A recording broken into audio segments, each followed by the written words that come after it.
Okay, so I'm just gonna kind of casually get started. Welcome to those of you that are here right now. Um, if you're here and you want to put your video on, I love to see your faces while we go about this. But again, I had said it already. If you don't feel comfortable or you just don't, it's not the right mood, not the vibe, that's fine. And if there's any questions or anything that you just want to like get off your chest out in the open, kind of lay it on the table for, you know, in the direction of an intention, a goal, you just want to get it outside of your own head, you can pop it in the chat. So perhaps there's like a word of the year or something that you're manifesting or something that you're wanting to clear. If you want to type it in the chat, I always find, the second we put something outside of ourselves, we have more power and potential to shift it and mold it. So could be a really nice way to kick things off. But again, there's no pressure. But it's a good way for me to see that I can work the chat and the call at the same time. I'm gonna pop my word of the year into the chat. What is it? There's two words. One is cozy, and the other is edify. These are my words. And if you don't have a word, that's fine. Trust. Yeah, there we go. Ease. Thank you guys. Freedom. Yes, yes, yes. Cool. Okay. As predicted, I'm getting hot. A little bit of nerves. It's funny, I do this stuff all the time, but as soon as it's a group, I'm like, what am I doing? Who am I? Okay, so I think we'll officially start. Let me share my screen. I practiced this like 4 or 5 times, so let's see how I do now. All right. Okay, I got this. Okay, can everybody see that? Perfect. Okay, so welcome to Clear This Year. So what this is, some of you have done some things with me before, some RRT with me before, some of you haven't.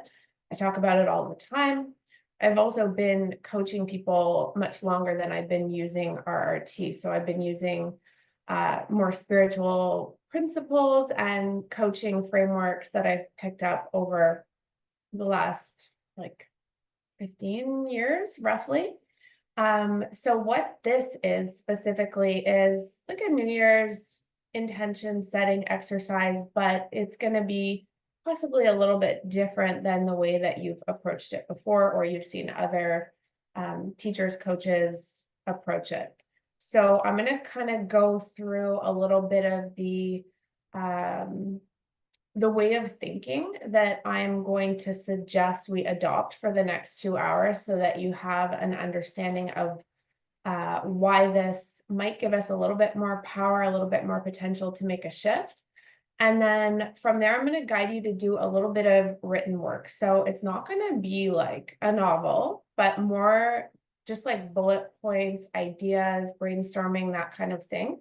And the second half, loosely, it'll probably be the second half, maybe 75 minutes, maybe an hour. I'm going to try not to go over, where I'll just be taking you through a series of processes that will help you to install what I'm calling future memories. So basically intentions, and I'll explain how that works as we go through the little presentation. And to clear anything that might prevent you from actualizing or manifesting these future memories that we will install. Cool? So because I have like my full screen here, I probably won't see if you put something in the chat. So what I'm going to ask is that if you do have like a burning question that needs to be answered right in that moment, raise your virtual hand. So maybe just take a moment right now to check that you know how to do that. Like, hopefully I think it's like just along yeah, okay, perfect. Does anyone have like stress about not being able to do that? I think we're okay. And the other way that we can approach questions is once I've gone through this presentation, it won't take all that long, maybe 20 minutes or so. Then we can get any questions answered because I'll unshare my screen. Okay, cool. Hi, Anthony, welcome. Okay, so clear this year. Let's do it. Now, where's my pointer? Uh-oh, guys. Oh, there it is. I'm fine. So, as I mentioned, what I'm proposing here is a more helpful way to think. So I'm going to take you through the basics. For those of you that don't already know me, I'm Jess. I mentioned a little bit about myself already. I've been on a journey for roughly the last 20 years, and I can honestly say that I'm living in like the juiciest, most potent part of my life. I'm about to turn 40 and I feel better than I ever have. I feel happier with every aspect of my life than I ever have. I posted something recently about how at the same time that I feel that level of happiness, I feel this sort of like more overwhelmed, but happier all at once. And so my kind of obsession these days with my clients and my one-to-one work and even in my own life is to kind of like extract more from the infinite field of potential, the quantum field, if you will. With that overwhelm, yeah, it's there, but helping myself, helping others to feel more resourceful with that infinite potential, feeling like we know how to extract from there and we know how to get clear and focus. So that's really what I want to do for you here today. I am a certified coach. So I did my coaching training with the Integral Coaching School here in Ottawa about 6-7 years ago.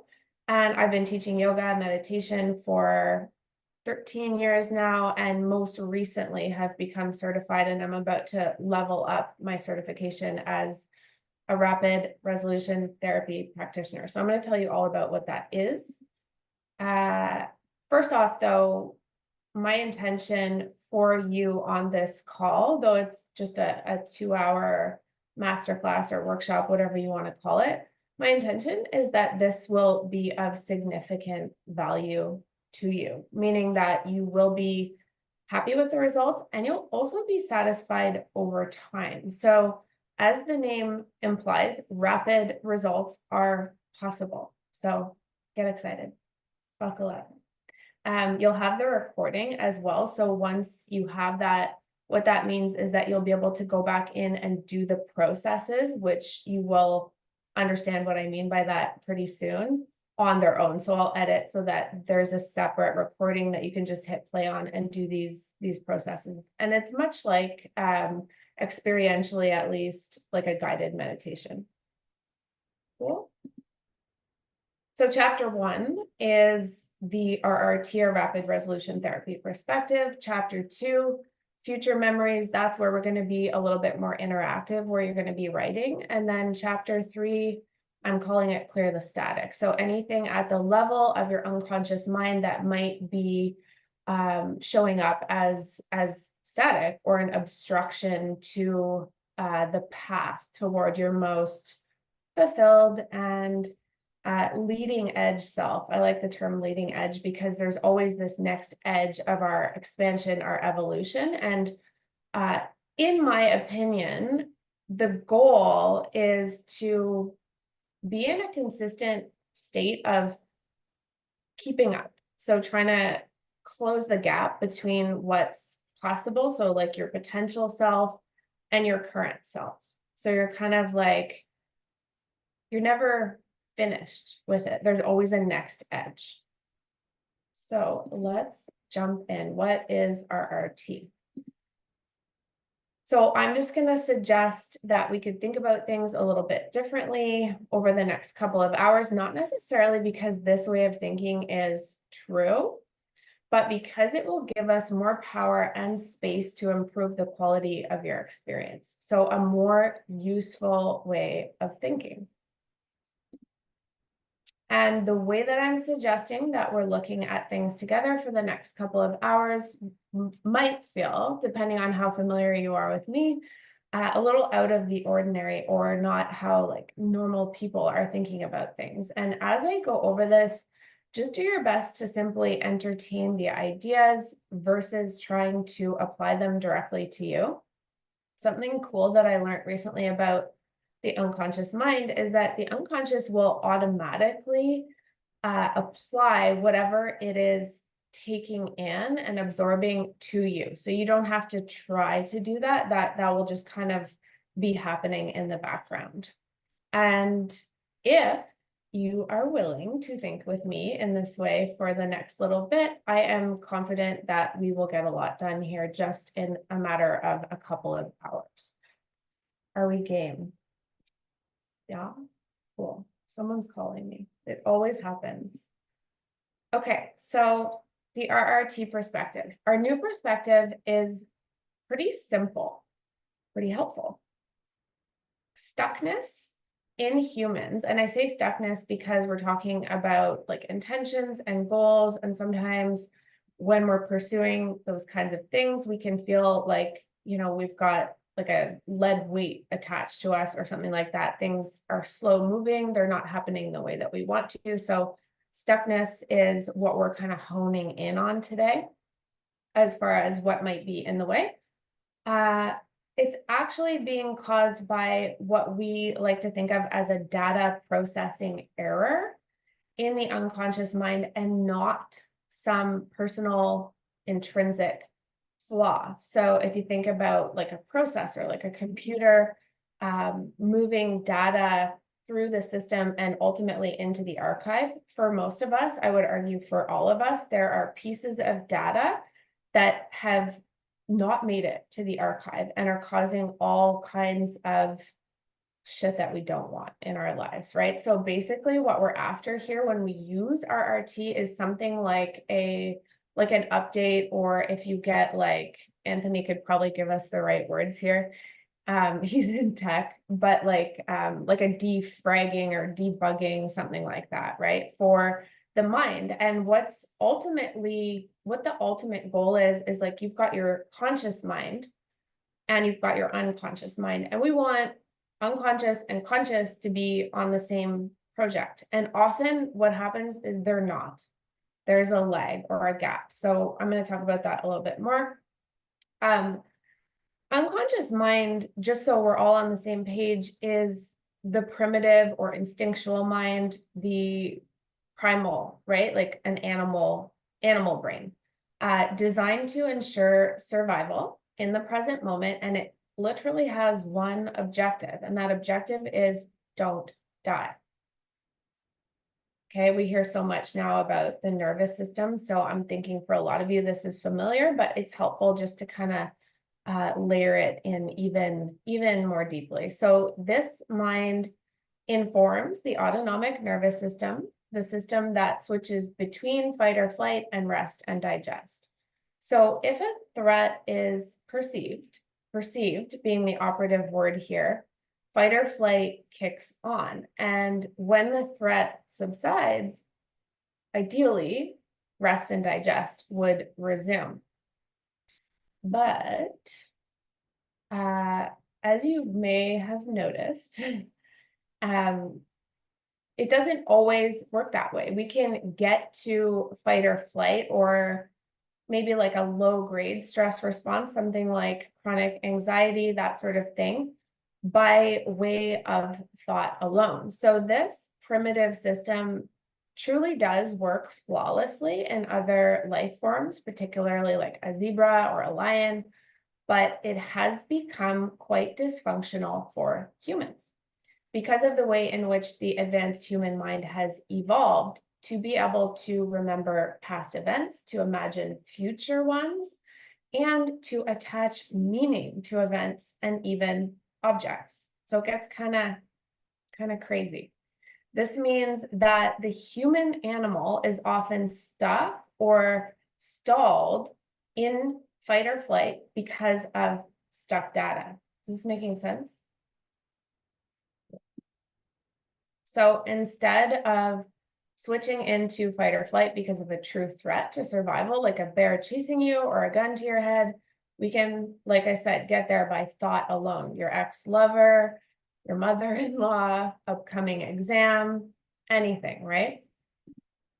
And the problem with this is that when fight or flight turns on, your capacity for problem solving, creativity, and just overall resourcefulness goes way down. Your mind actually gets quite dumb. And it makes sense if you think about it, because all of the energy, resources, blood flow even are being directed to survival. So that terminology, fight or flight, well, if you have to flee, then you're going to get a lot of energy to your arms, your legs. Same thing if you need to fight. Often our jaw gets really strong if there's anger because we would have to bite, right? So not particularly useful if you need to be in a very clear state mentally, if you need to be strategic. So that can all switch on even though you're not actually facing a life and death situation. So it's almost as though the system has become too sensitive to potential threats and wants to protect you from everything. It means well. This is the one thing that I want to highlight that's not really in here, is that your unconscious mind always has your best interest at heart, but it's missing some information, right? So that's what I can do for you as a practitioner of RRT, is to get the message through all the way through to unconscious mind that actually survival is not in question here. So we can resume kind of like business as usual when it comes to the nervous system. Okay, so this, I think I'm probably repeating myself a little bit, but we'll go through it. This evolution of the human mind is super cool, except that there's a bit of a lag, which I had mentioned earlier, between what the advanced mind, conscious mind, is interested in and primitive mind is concerned with. So thinking of that software update, where we want to just optimize and integrate all of the programming. And it's like what I was saying about that next leading edge. Isn't there always a new update for your phone, right? I don't know about non-iPhone people. I really don't know what it's like to be one of you, but you probably have your own version of that. But speaking of that, my iMessage won't let me send voice notes today. So I'm a little, I don't know, on the fence. So because we have mostly eliminated any true threat to our survival, it would make sense for us to find a way to let the primitive mind know so that we can stop sending so much energy to staying alive. Because you see, there is actually a secondary interest that unconscious mind has the coding for. Can you guess what it is? Some of you might have seen similar slides to this, but secondary interest. I want to see if anyone knows. If you know, raise your hand and unmute and tell me what it is.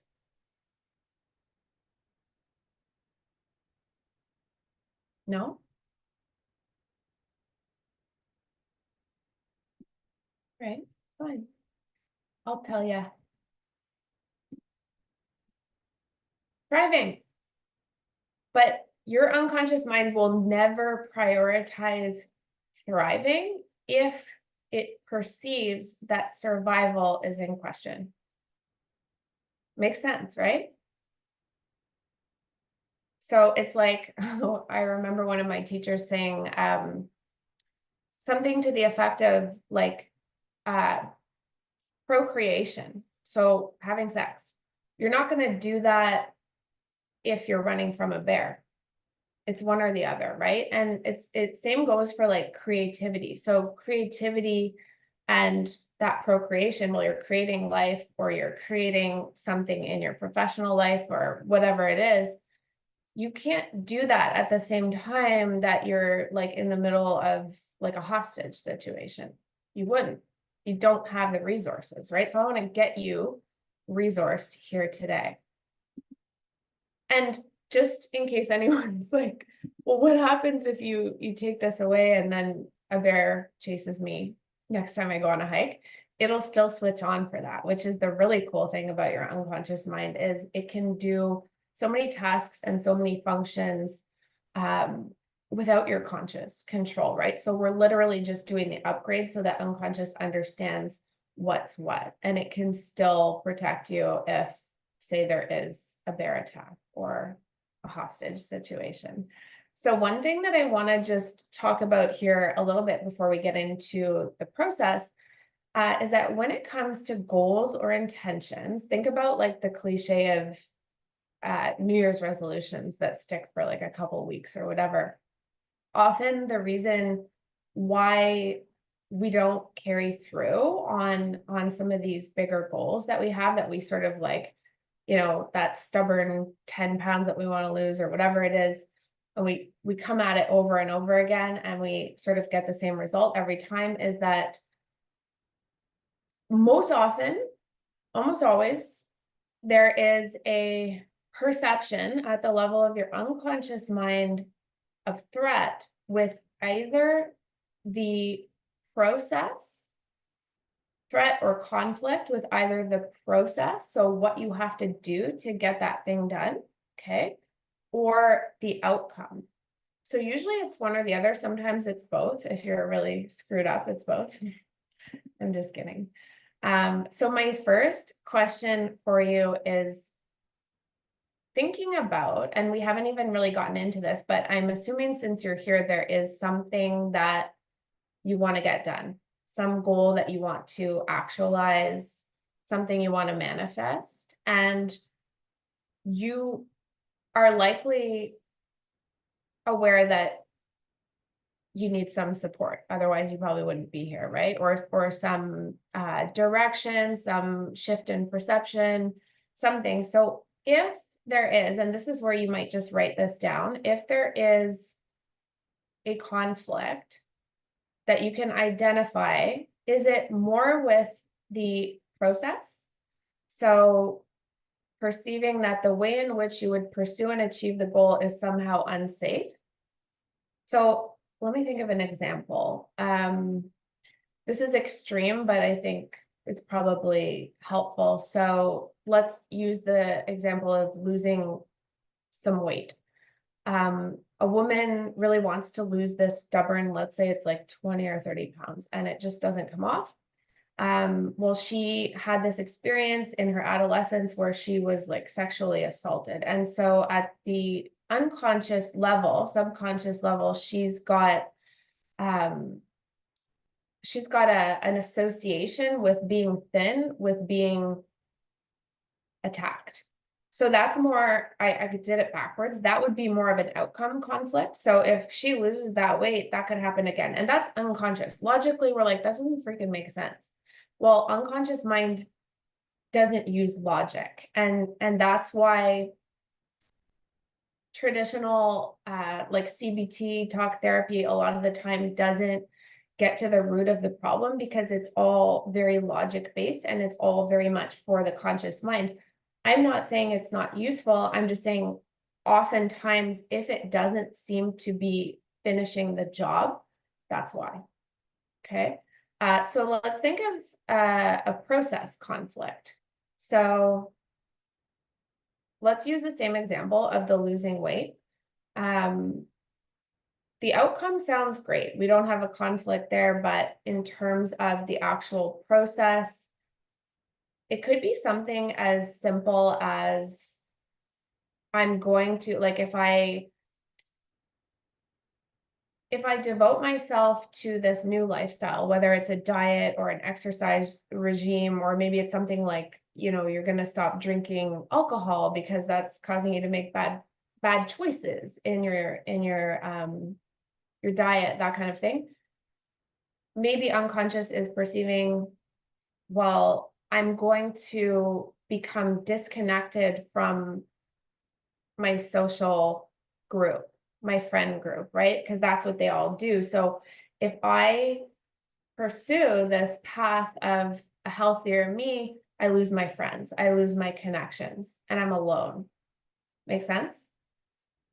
So just don't stress too much on this, but if something's occurring to you with regard to your own goal and possible challenge with that goal, just make some notes. Is it process or is it outcome?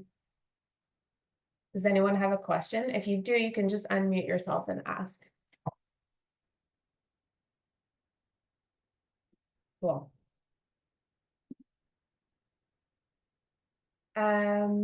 Yeah. So is there anyone, I want to know, is there anyone here who did not successfully identify a conflict? Just raise your hand. You don't have to tell me, but is there someone who feels like there's no conflict? So you're all human? Okay, cool. So in a moment, we will create a baseline, but I just want to ask, would it be all right? I'm not asking you here if you think it's possible, but I'm asking you if it would be all right if we cleared the conflict today. Yeah. Can I get some thumbs ups? Cool. All right. So let's create a baseline. So what I mean by that, some of you might know, some of you might not. I'm gonna leave this here for now. First of all, I'll just have you close your eyes just for a moment, and I want you to feel the feeling of the stuckness. So something that's connected with the conflict that you just identified, and just feel that feeling of stuckness. And once you've got it, just blink your eyes open. Cool. Anyone have trouble finding it? Like feeling that feeling? Anyone have trouble getting the feeling? Say no. Just kidding. I want to know. I see something in the chat. Let's see. Yeah, so I can look at the chat here. Everybody found it? Cool. So that just means, that's how I wanted you to answer. That just means the tab is open, right? So remember, like, the analogy about wanting to move this thing to the archive or close the tab, you know, when you like take your phone and you close all the tabs so that there's not this energy being eaten up by that open tab in the background, same idea. So if you can cause the feeling like on a dime, basically, that means there's an open tab and we're going to close it today. Sound good? Okay. So the next two baselines. So that was number one, the feeling baseline. Number two is we're going to create an abstract design. Now listen carefully. We're creating a design and you're all going to do your own. So you'll write down what it is if you want, or you can just see it in your mind. We're creating a design to represent the way that your mind outside of your conscious awareness has been processing certain data. So that's your conflict, remember? So it's like a glitch. It's like a, yeah, data glitch or misread. So we want to represent the actual glitch, not the feeling, not any of the specifics, but just the glitch. Does this make sense to everybody? I know it's kind of weird, but unconscious mind is also a bit of a weirdo. So we're going to create like an abstract, think of like an art installation or something like that, and you're just making it up. So it's representing the data glitch that you've identified. And so maybe it's black and white, maybe there's color. You can put it in the chat if you want to interact a little bit, like, is there color or is it black and white? Let's start with that. And if you're seeing more right away, go ahead and put it in. Maybe there's texture. Maybe there's like movement. It can really be anything. It can be fucking weird. Like, don't judge it. Your mind will show you what you need to see. I want to read these. Black and white, grainy. Okay, cool. I often see that too. Almost like static on those old TVs. What else do we see? Okay, thanks for sharing these, guys. Why can't I see this? Oh, there we go. Wind. Okay, perfect. Everybody have something? You're just making up a random abstract design. Shapes, color, texture. Cool. All right, so we're done with those. And so now what we can do with RRT is to send a message to unconscious that survival is certain.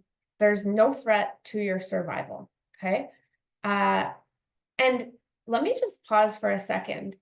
Even if there is, some way to argue that there would be a threat to your well-being or your survival, it is still more advantageous to almost like trick unconscious mind into believing that that is not the case, unless it were like truly a bear chasing you or gun to your head, so that you have access to all of your faculties, so that you're as resourced as possible, right? So that you can think strategically and clearly. Does this track with everybody? Cool. Yeah, so you feel well-resourced and capable of handling whatever comes. So there's a good little analogy inside of the RRT way of languaging things. It's just like an example where think about like MMA fighting or something like that, martial arts. Well, the most strategic of the two opponents will be the winner. And in order to be as strategic as possible, we don't want fear or anger like static in the signal. Does that make sense? So it's not going to be the guy that's really scared, although he might have like a quick hit of adrenaline, cortisol. It's not sustained. And same goes for anger, right? Like when you're angry, you're kind of seeing red. You're not thinking strategically, big picture. You're usually kind of scrappy and reactive, and it doesn't carry you. It doesn't go the distance. So in chapter 3, what I'll be doing then is getting that message all the way through to your unconscious, that survival is not an issue. So here comes the fun part. Future memories. It's another way of saying intention. In the same way that an old piece, think about the stuck data that I just talked about, an old piece of data can cause all kinds of unhelpful thoughts, feelings, behaviors, reactions, etc. A new piece of data, so a new experience, basically, can cause all kinds, a cascade of helpful thoughts, behaviors, feelings, and reactions. And let me give a quick example of how unconscious mind works. So let's say you have to like run some errands, and that's actually your intention. And unconscious is really good at helping you with this kind of thing because there's no threat, right? It's like the system, the circuitry is working flawlessly. So you don't have to consciously think about like putting the key in the ignition, turning it, putting your foot on the gas pedal, looking, as you turn, watching the traffic lights, multitasking, doing the radio, grabbing your grocery bags. You don't have to think about any of that. You just do it, right? So that's what unconscious can do for you. So if we can get it so that the intention, the future memory that we want to basically actualize becomes like that in your unconscious mind, that's good. Yeah. Does this make sense?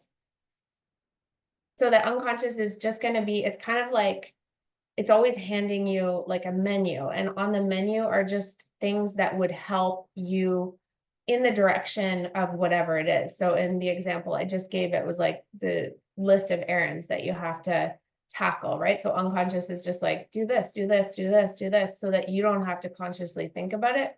Well, we're going to set it up so that this future memory, this thing that you want to manifest, is just like that. So unconscious is like, here, do this, do this, do this, giving you, better ideas, better access to your creative mind so that that can become something that is ultimately checked off the list. Yeah? Nod your heads. Or shake them if I'm really losing you. Okay, let me just check the chat here.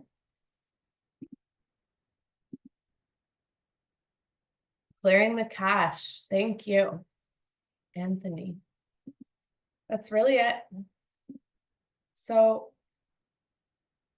as I was saying, if we can create and then effectively install a future memory into the unconscious mind, it will begin to run automatic updates in line with this new memory. Okay, it hasn't happened yet, but unconscious doesn't actually know the difference between past and future and reads everything as now. So whether it's a past memory or a future memory, it will respond in precisely the same way. So we kind of have to like trick it a little bit, but we're tricking it for the greatest good. So we're allowed. So what would you like to install? I'm assuming you have some idea. So these next few slides are prompts that you'll be able to come back to over and over again to reconnect with your future fuck yeah self. Okay. They're not complicated. And you can, if you want, you can take a picture with your phone, but you'll also have the recording. And I could send you the presentation if you want it.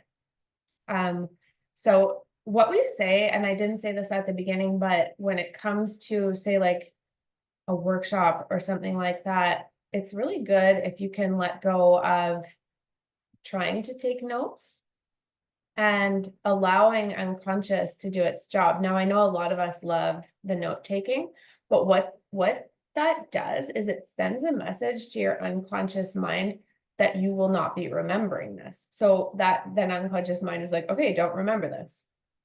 So just something food for thought there. It could take a little while to turn it around because you've been relying on your notes for so long, but it's something that I've found to work really well for me, even with, you know, little like to-dos and scheduling. If you can, you know, let go of using that crutch a lot of the time because unconscious has gotten a hold of it, just like I just explained, it's going to occur to you at the right moment, and the way to get it done is going to occur to you at the right moment. So like Anthony was saying, clearing the cache can just kind of clear the way for the things that would feel good to have done. And I'll talk about that a little bit as well momentarily, so that those things will get done if they're possible to do.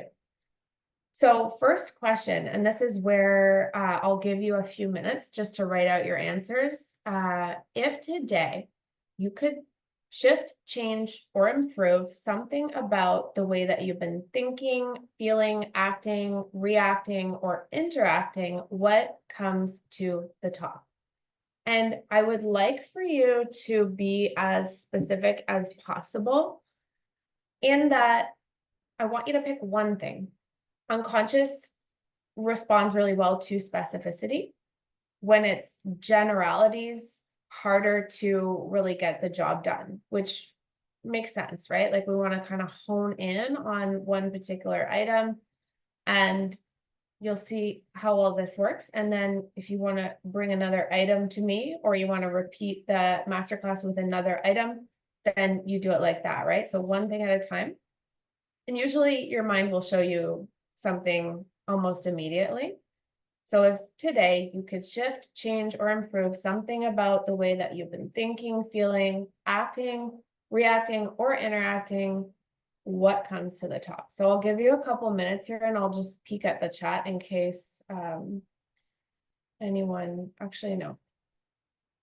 I'm afraid if I leave here, I'm not going to get back. But when you put something in the chat, I get notified. So feel free, or you can even unmute if you want to ask a question. Otherwise, I'm going to give you like just a couple minutes. I don't think it should take a long time to get this one out.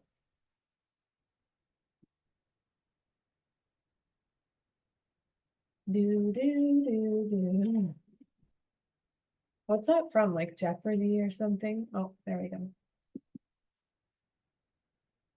Thank you. Yeah, share it in the chat. That's a good way to do it. Okay, so Magnan,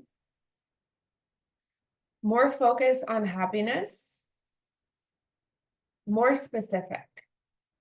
Get more specific with that. So in this particular question too, like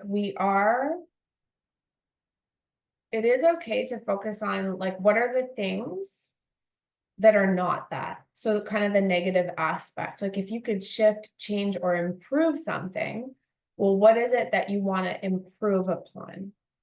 So what are you doing that's not focus on happiness? Does that make sense?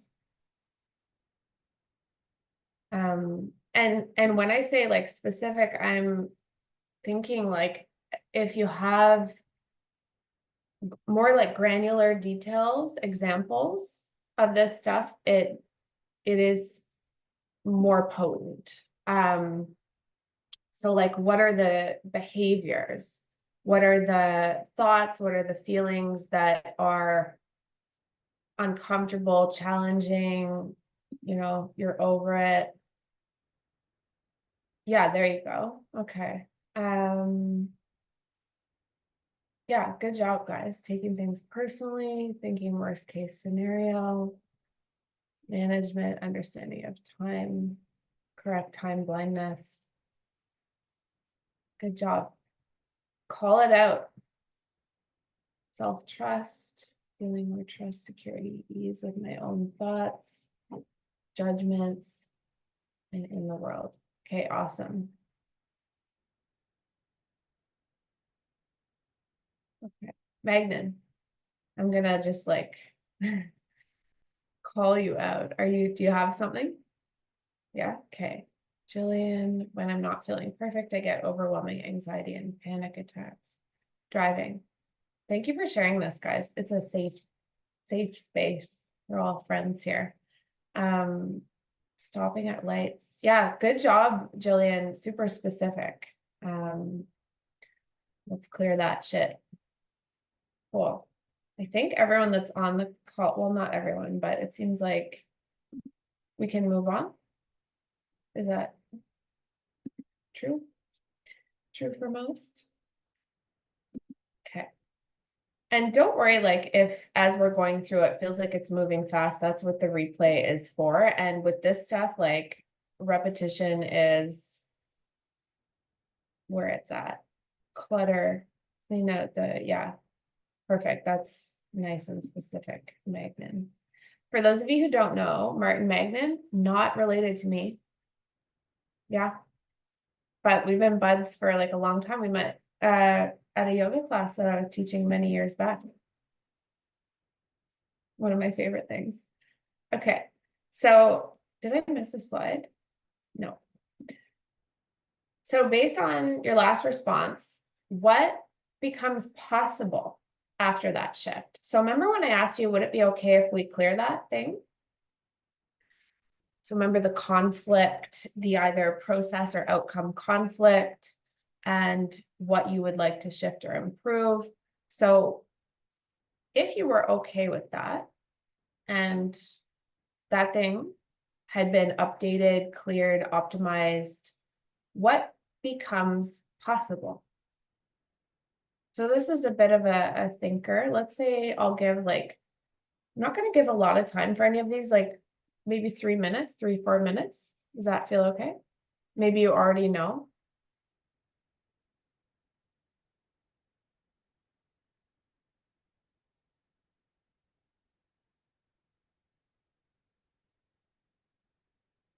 And remember, specificity is good here too. So what becomes possible? Maybe it's something like I finally meet the man of my dreams, or get pregnant, or specific, right? Get that raise at work, or get the Ferrari, or whatever your dream is. And don't be afraid to like put down something that seems a little outlandish, like out of reach. So I think I say it in one of these slides coming up, but if your mind can conceive of it and your heart can desire it, that is direct evidence from the quantum field that it is possible. There's a reason why you thought of it, and there's a reason why you felt the way you felt when you thought about it. And this is like, we're living in a really cool time where manifesting is like so trendy, right? And what I'm here about, I'm like in the process of writing a new bio for myself. What I'm here for in my own life and with my clients is to normalize the miraculous. So manifesting shit that like, you know, seems like a wildest dream kind of thing. coming to fruition.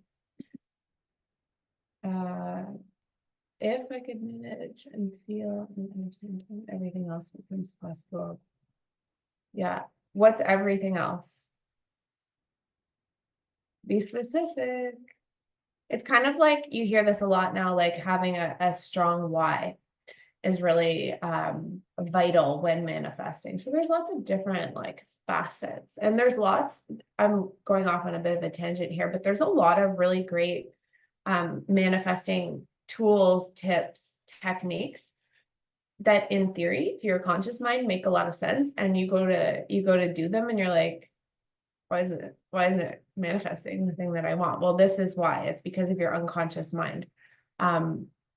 So back to the strong why, like everything else, pick the thing that comes to the top and everything else. Like, what is your deepest desire, right? For some, the example I often give is like, if it's the weight loss example, and let's say it's like a mom and she's got a couple kids. Well, a big part of her why is so that she can like run around with her kids and not become like breathless or like have to sit down and like, bow out of playtime, like so that she can really show up and be present in that. So just a nice tangible example. And I'm not saying that your general answers are bad, just that you get more when you get super specific. Cool. How are we doing? Do we need more time?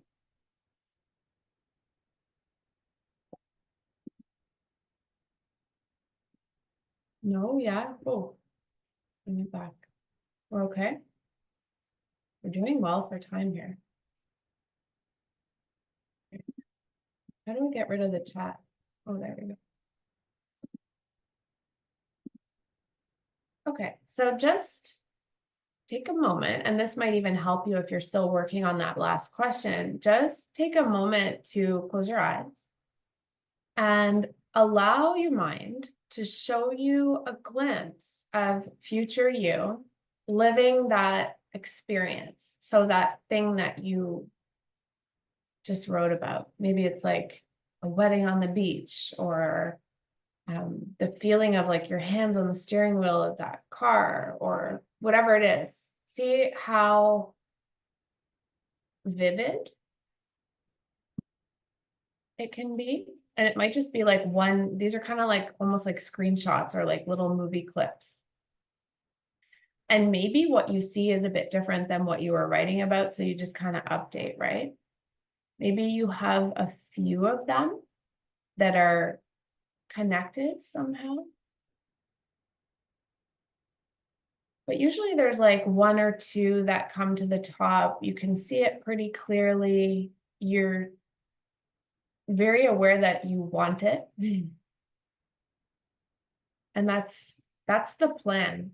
Okay, so I've been with you for about an hour now. I've been guiding you largely to identify what has been your experience, what has been going on, what it has been feeling like. That's all history. We're all here together now. We can see each other. Friday afternoon. I see a couple flurries of snow, hoping for more out my window. So we're here now, and we're kind of on this like red line between the history, and we're looking out at the plan. And this is where it gets really juicy. This is the plan. So that glimpse that you just saw, that's a seed. And like I said before, if your mind can see it, that's proof that it's possible. That's all you need. That's all the proof you need. And this is like one of my favorite ways of explaining what faith is. Knowing before seeing. And there's this idea, and you've probably heard the saying that I'll believe it when I see it. No, you'll see it when you believe it. Blind faith. So that's what I'm arguing for. And remember, I'm just saying, I'm suggesting, proposing that this is a more helpful way of thinking. Doesn't have to be true, but it's certainly more helpful. Now, let's get even more specific. So again, I don't need you to go into great detail here, but I want you to answer these questions. So I'll give you a little bit more time. Pretty self-explanatory, but what does this future you do? So you're looking at kind of like day to day. If there's a fly on the wall, just watching this version of you, like what are the notable things that future you does? Then what do they know? That one's a little trickier. What do they know? So not the you that's here right now, but the one who has actualized that reality, that manifestation, who has overcome that thing. What do they know on the other side? What do they say? Like, how do they speak? How do they come off? What do they talk about? What do they wear? What do they eat? Where do they hang out? So environments, like what I want you to be getting at here, what do they consume? So not just food, but like media, impressions, where do they put themselves? What do they savor? What do they really love? And what do they feel? What do they think?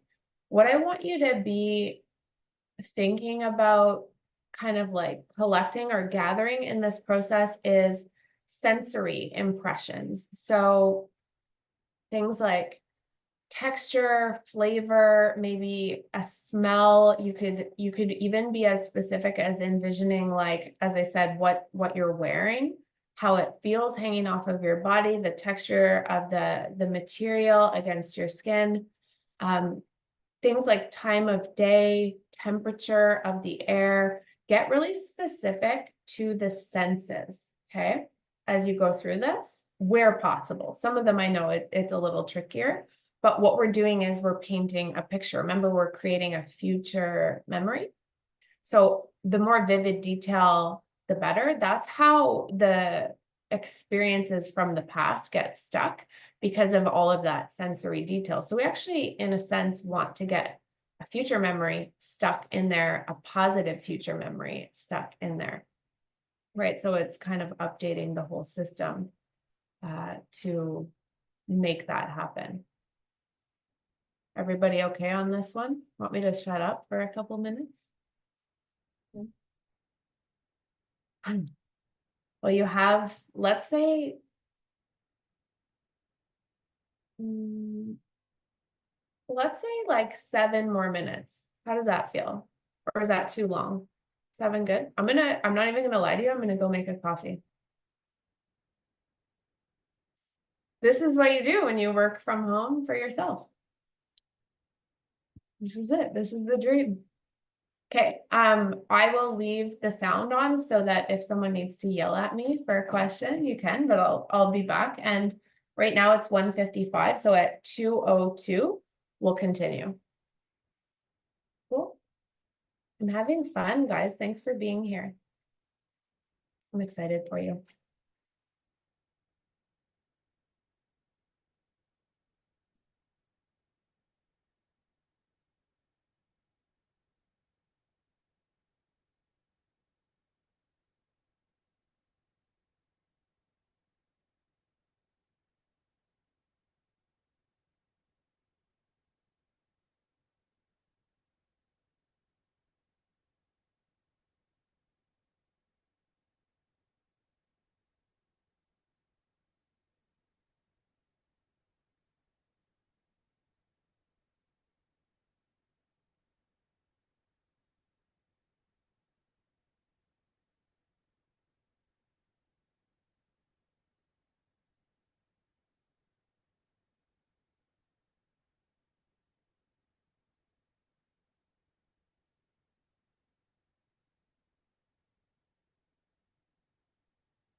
Took me longer than I thought.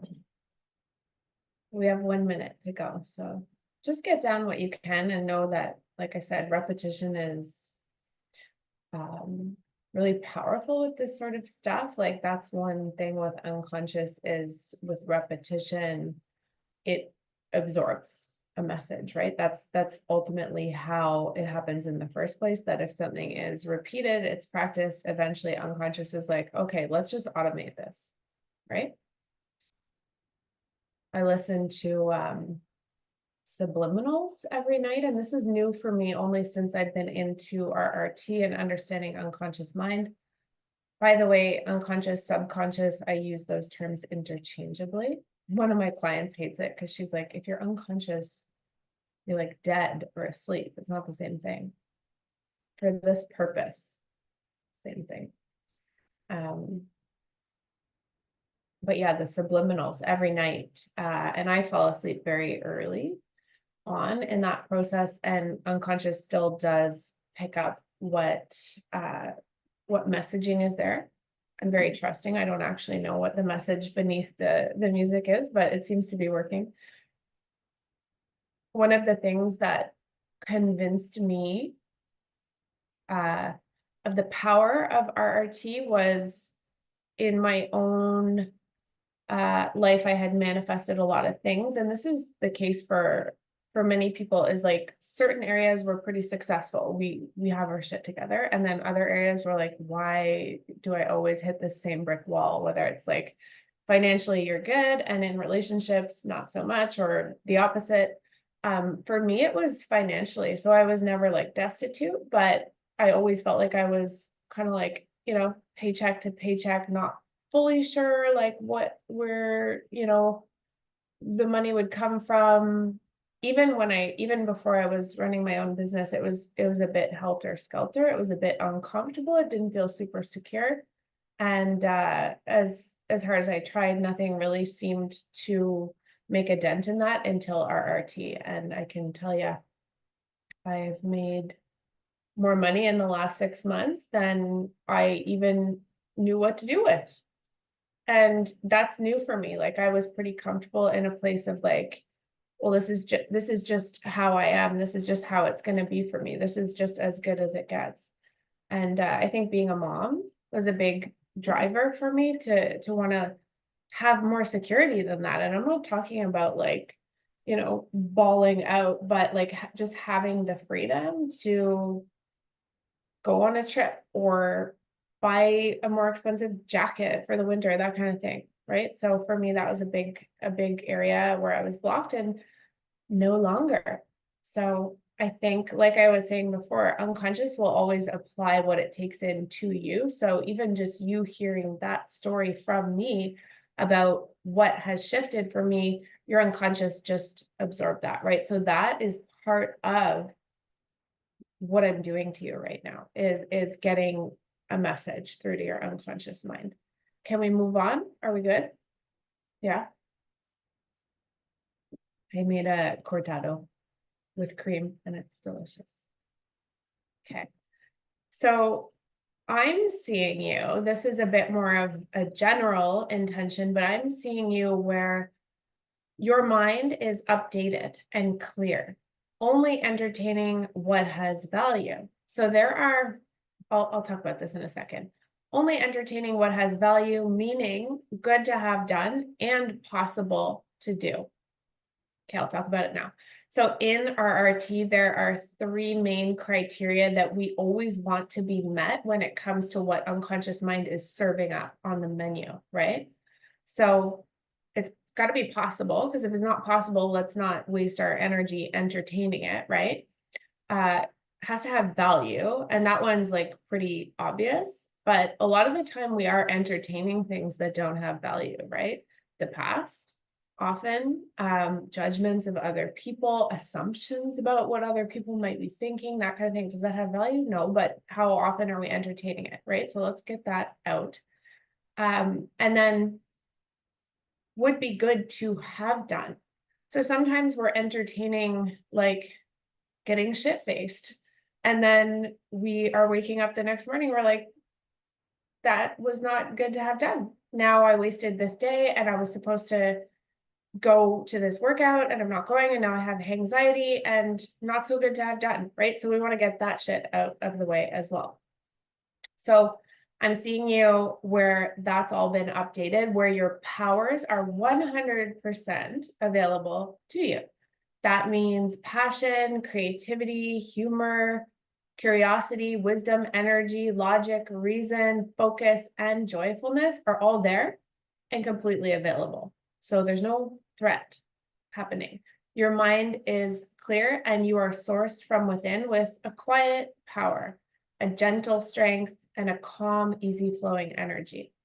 Okay, so obviously that's more general because I don't know exactly what it is that you're intending, but I think that if we can do this, it's going to be a lot more possible that you get to that. Fair?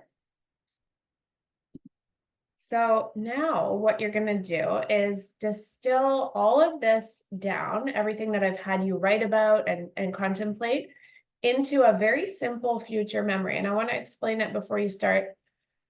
I'm seeing you, and this is kind of an example, but I'm seeing you like at the end of the day, and you're just feeling satisfied in realizing that your day had felt totally fulfilling, smooth, and in alignment with your deepest desires. Okay, so what we're doing is we are getting way out ahead of it. So I'm actually asking you to create a memory of remembering, okay, that thing that used to come up and fuck with you, it didn't. So you're looking back on the day that's just gone by and you're like, wow, that anxiety at the stoplight, it didn't happen. And I was driving today. And actually, it didn't happen yesterday. I don't even think it happened like at all this week. Do you get what I'm suggesting here? So we're creating a future memory of remembering that that update had happened. So making it a little more specific to you, but you don't have to go like hyper specific. So when it comes to law of attraction, there's sort of like a spectrum for specificity. When it's feeling good, keep going with specifics. When it's starting to feel like there's some doubt or some resistance, cynicism, back off and stay a little more general. Does that make sense? So it's like, here's another example, just so you have a really good idea of what I mean. You could be envisioning yourself, say like having coffee with a friend, and you're just like chatting about life and it's your turn to talk. And you're like, you know, it's crazy. Like I've just noticed in the last few days that like tendency toward perfectionism, that overworking, that obsession with work, it hasn't been coming up.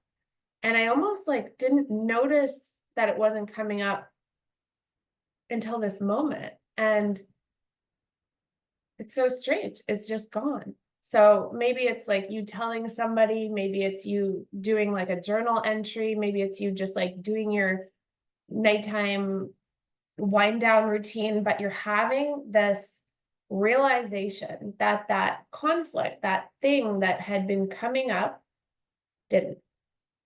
Cool. So write it down.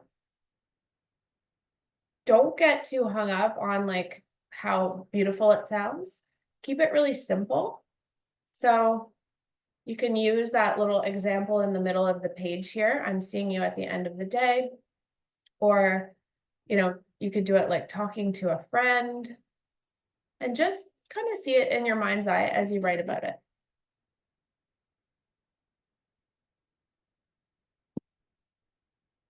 And please use me if you have questions.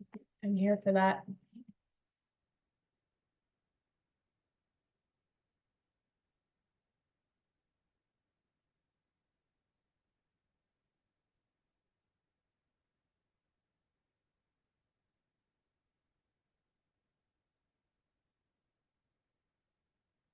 It shouldn't take you too long.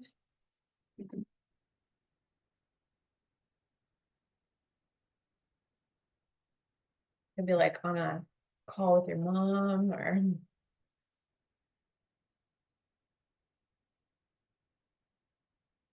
What often happens with this stuff, I hear this all the time from my clients and other people who have experienced RRT, even myself, it can be subtle. So remember at the beginning of the call when I said, my intention is that you'll be happy with this and satisfied over time.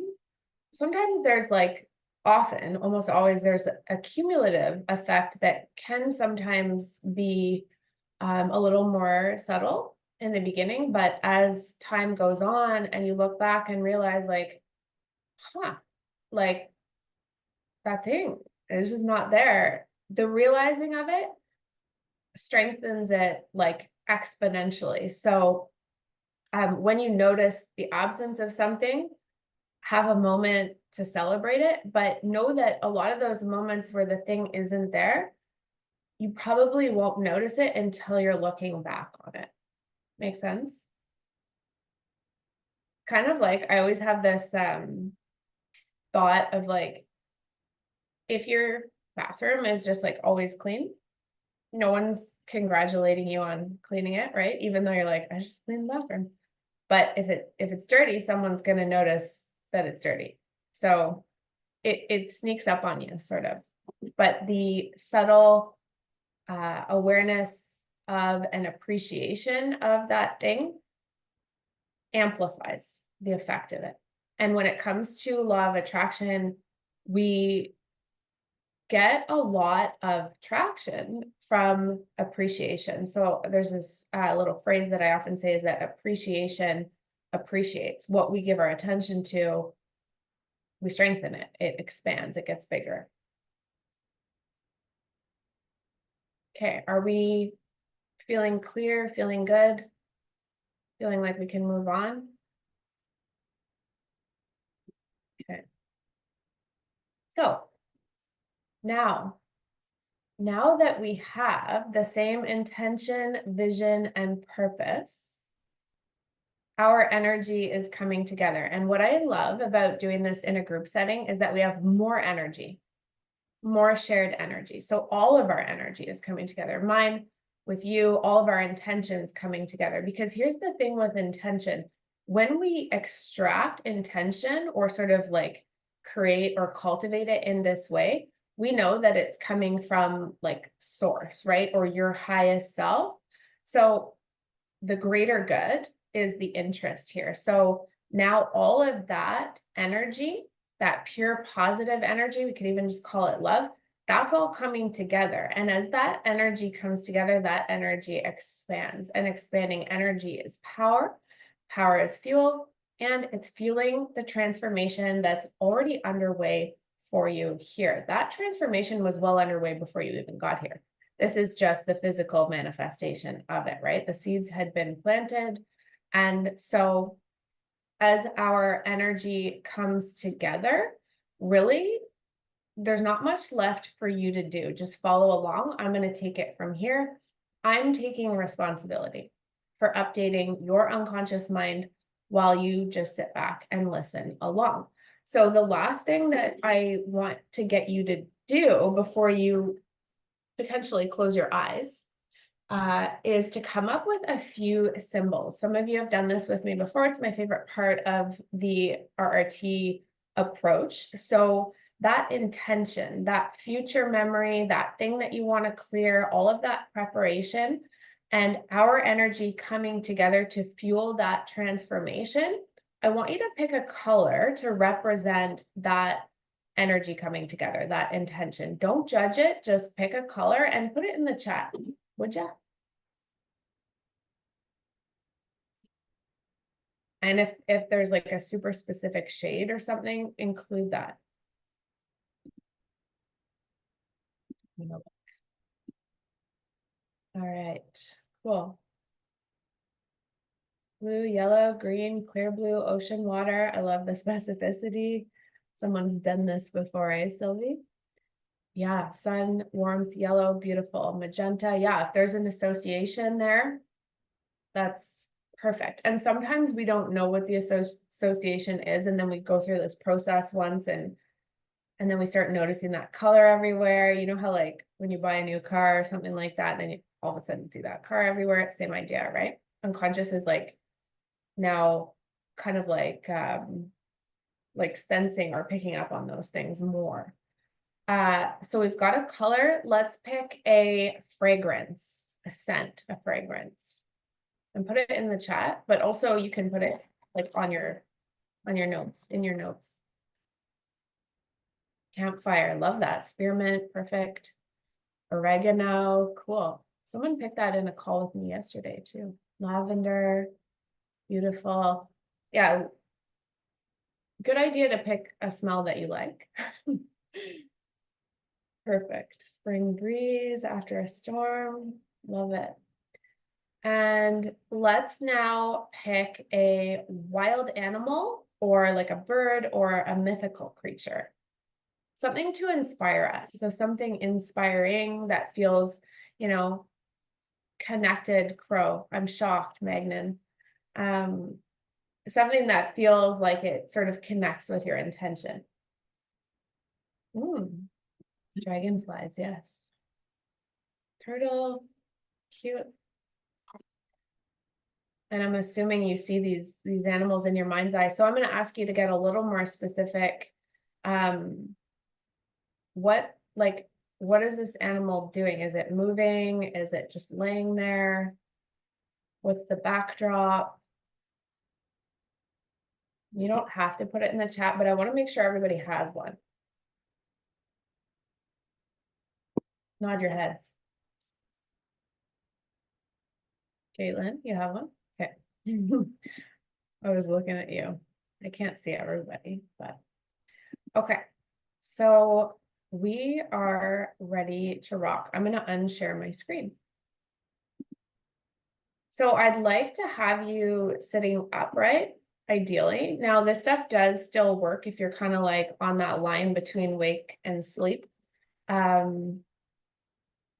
Thank you, Anthony.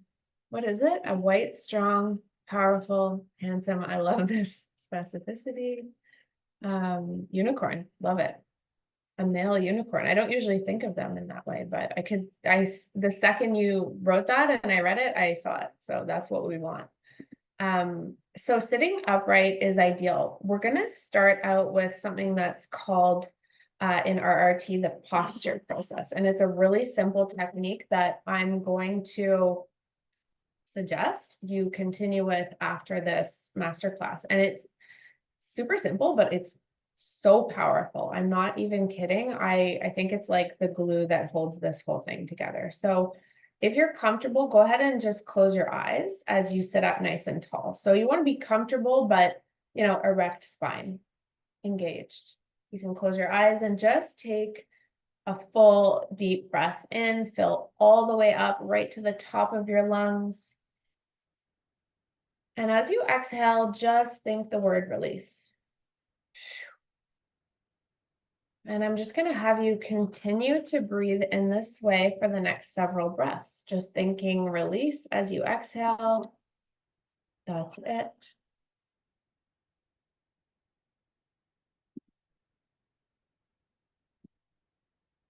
And your unconscious mind is already like expert level at getting rid of what is no longer needed and absorbing what has value. Does this every time you inhale and take in fresh oxygen. When you exhale, releasing carbon dioxide. So now we are installing the update such that unconscious will also be releasing at the level of mind, mental process, anything that no longer has value, absorbing only what does. And you don't have to think about what that is. You don't have to organize it. Unconscious is now taking over this job.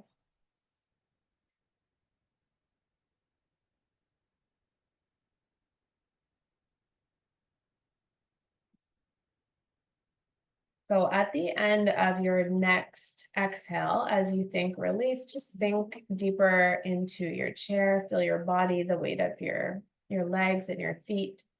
And as you're getting ready to inhale, I want you to take in that color that you just selected.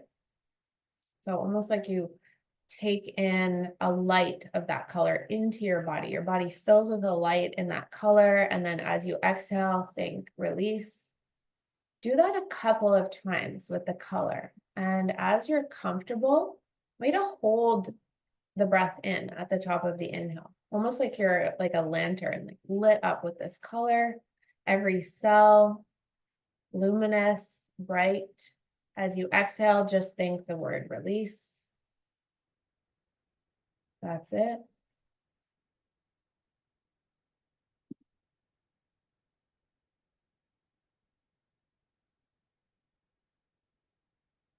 And at the end of your next exhale, just pause, hold the breath out, feel your seat, feel your feet.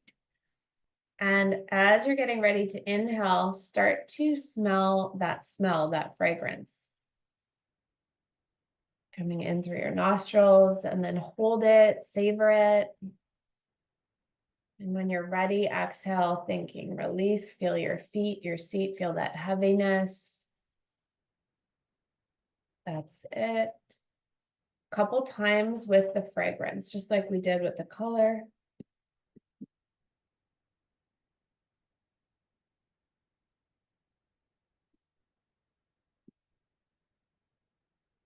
Beautiful. Now, the animal with your next inhale, whenever that happens, and you just see it or you sense it, maybe you're like, depending on what it is, like you become the animal, let your mind do what it does. Maybe you're just watching it.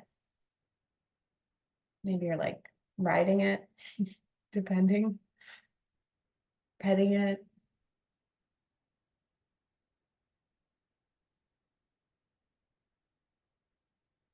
As you exhale, just thinking release.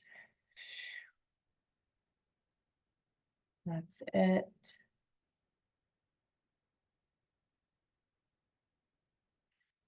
Beautiful.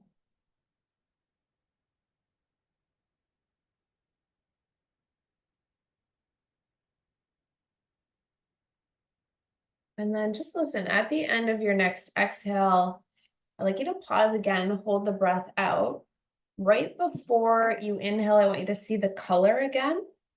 Once you see the color, inhale, fill up with the color.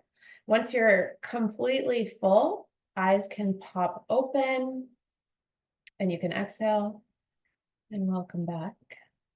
So I just want to pause for a second if there are any comments, questions about that. What did you guys notice in terms of thought or imagery, feelings that came up? I won't force anyone to share, but if it occurs to you, we'll love to hear it.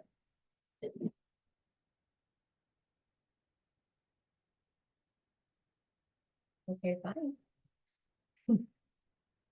I know it's very inward experience. Went someplace in my mind. Okay, that's good. I'll take that. What else?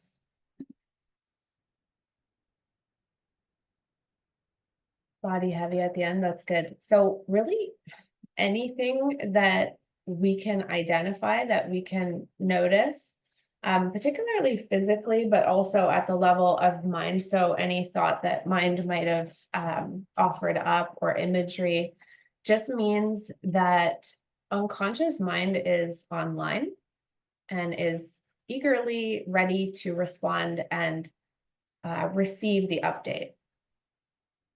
Need a nap, color began to fill my vision like smoke. Release felt comforting, perfect. So we're all ready here. Unconscious mind is super receptive and willing, right? Just needs a little hand holding, let's say. So now what I want to get you to do, speaking of hands, is to, if you can, there's two ways to do this. You're going to be resting your right hand, like with your elbow. If you're at a desk, your elbow is going to be on your desk. Okay, or you could grab like a pillow and just put it kind of in your lap. But what you're going to end up doing is just like letting the hand kind of go limp so that you're looking at your like thumb and index finger, and you want to be comfortable here, comfortable in the sense that you can hang out like this for not a long time, like maybe 3-4 minutes. Okay, everybody got it? And now I want you to just find a spot on that right hand. So maybe it's like between your thumb and your index finger, maybe it's a freckle, maybe it's just like a location, and just let the hand go limp. Okay, so it's just kind of like dangling. Got it? Cool. And find a spot on the right hand and focus on that spot. And that's it. So like laser vision onto that spot. That's it. Perfect. And just keep looking at that spot as you listen to the sound of my voice. And just take a deep breath in, still looking at that spot. And as you exhale, just think the word release, still focusing at that spot. And again, take a deep breath in. And as you exhale, all the air that you once took in, just think the word release, still looking at that spot. Perfect. And just keep looking at that spot on your right hand. Some of what you can see with your eyes is being read by your mind and hence is conscious. Some of what your eyes see, it doesn't mean you consciously connect to. As you look at that spot and you are conscious of movement, and there's already a great deal of movement because your mind is eager in its responsiveness, it's eager and responding quite dramatically and quite quickly. And yet, as much movement as you consciously see, you can consciously realize that there is much movement that isn't conscious at all. Still focused on that spot. And as your eyes begin to get ready to close, you recognize that you are even able to be conscious of not being conscious, as you are conscious, but not conscious of unconscious, yet conscious of unconscious. Hand will gradually rest as you drop, eyes droopy, eyes drowsy, eyes closing, eyes closed, even further in. Now, hand can rest on your lap or your pillow, your desk. Eyes are closed. The wonderful movements we saw are the outward visible manifestation of the internal shifting and connection, already like the speedometer or needle moving. 15, 27, 43. As you see the needle move, you know much more is moving, even though you can see that there is movement. And in passing a fence, perhaps it might seem like you're moving or visually that it's moving. Perhaps not that both are moving, even though you do know that everything is always moving, changing, shifting, transforming, transmuting, always moving. You know that our minds are complicated, so much more advanced than the mind of a sheep or a goose, complicated, and therefore prone to dysfunction. And a dysfunction you'll notice now in others is sometimes he is quite observing what he is also doing. And that doesn't happen to the eagle as she soars, or to a majestic tree as it grows, or an amazing flower as it opens. Even at this moment, whatever traction that has had is dissolving. It's like trying to hold on to something that is just too slippery. It can't hold. It falls off. It's gone, no longer there. And yet it meant well, and it's happy to have everything it intended for you happen. Creativity, and now with ease, and now with fun, and now with possibility and solutions, resourcefulness, intuition, play, smoothness. What was once really big now becomes small, small, smaller. What was once hard becomes easy, easier, and easier, and easily. Mind opens as fun enters, joy expands. The ability to see solutions becomes obvious. Peace, comfort, ease, and calm. Where there once was turmoil, pain, or fear, the space is filled with light. Open space, making room for what's desired and intended. Just like a house, a big house filled with furniture. The furniture has been in disarray, and there has been clutter. Things that had been valuable at one point, but no longer are. There's the dining room chair in the master bedroom, and another one in the basement.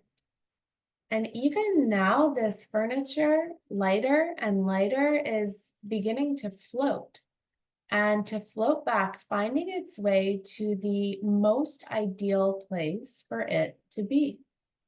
Soon, there will be a long anticipated reunion between the dining room table and the dining room chairs. And as the clutter shrinks and disappears, treasures are now being discovered. They were there, but who could have found them? I don't know if you will be surprised or just be delighted.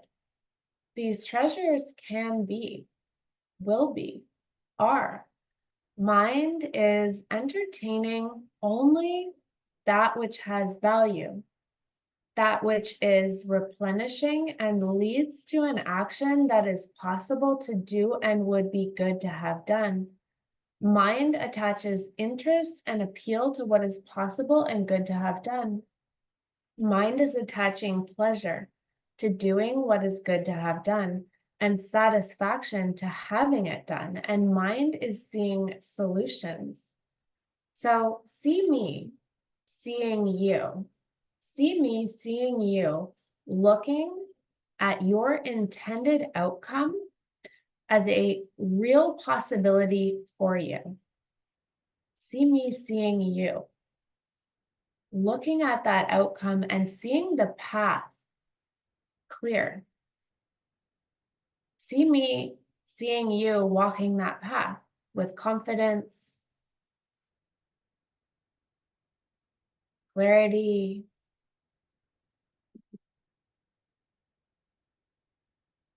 and then see me seeing you looking at yourself in the mirror and thinking to yourself, yep, I did that. I succeeded. And it was a wild and raging success.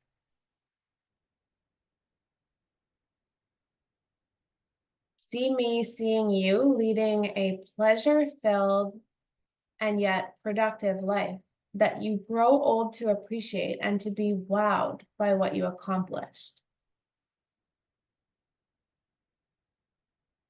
To be proud of yourself for releasing what no longer has value and absorbing what does. Now, see me seeing you experiencing the following statements, the following energetic commands. You manifest what you desire, whether you feel good or don't, because what you want comes your way no matter how you feel. It desires to be around you unconditionally. Your mind easily notices opportunities that are in alignment with you.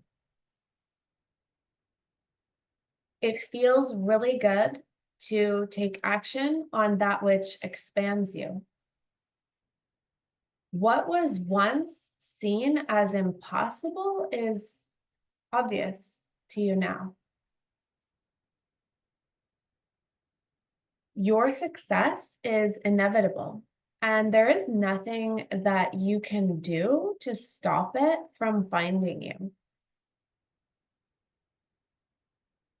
Everything just seems to want to go your way. You don't even have to try to be good enough. From the moment you took your first breath, you were already deemed as worthy. You are unapologetic about what your standards are. Pleasure, satisfaction, gratification, and joy are all a part of your daily experience. Mind anchors the feeling of knowing this all to be useful, valuable, beneficial, and a good thing. So take your sweet ass time. Seriously, take your time to find your way super slow back up. Savor it. That's it. And when you're ready, eyes can open. And again, there's not pressure, but I'll love to hear in the chat what you notice in terms of thought or images, or even just like physical sensations, energetic shifts. I won't spend too much time because we'll do another process, but somebody tell me something. Thank you, Sylvie, smiling and tearing up a bit. Sometimes even just things like yawning, any like bodily stuff, lighter and also smiling. Perfect. Thank you. Clarity. Ooh. Okay, we're done. Oh, I just closed it right when another message came in. How do I find it? Oh, there we go. Yeah, so I'll just, feeling heavy, mind went to so many places, yawning and tingling, beautiful. This is all what I would expect. Sometimes we feel super tired after something like this. So if you can, super content, mind also went to lots of places. Yeah, so that's unconscious. And so what you can think of happening, at least this works for me, is like, imagine like a hoarder house. Like it was kind of like the languaging that I was using in there, and you're just like rifling through, like getting rid of stuff. So mind is gonna like give you a lot of stuff. And it's kind of like showing you that it's going through the sorting process, right? And moving some stuff to the archive and keeping other stuff like I said, you don't actually have to consciously think about or analyze what's going on, but this is evidence that unconscious is now updating. And I think it's useful to understand, like with the symbols, those symbols are now like anchors for your intention, right? So unconscious doesn't work on the same like logic that conscious mind does. So it kind of makes no freaking sense. Like some of what I was saying, you're like, what is she talking about? You don't have to know. Because it's more like symbol based with unconscious and it's not logic based. But when we have those associations, like those different sensory elements of the future memory and the symbols, we can get a lot done just by way of like feeding those to unconscious. So super cool. Totally different approach, right?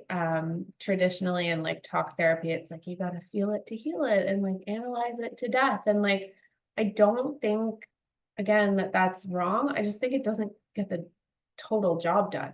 And maybe at one point we just didn't know that we could get the whole job done, but okay. Cool. Thanks for sharing all of that. Let's keep going. Does anyone have like a question, anything that's coming up that you want to clarify before we continue?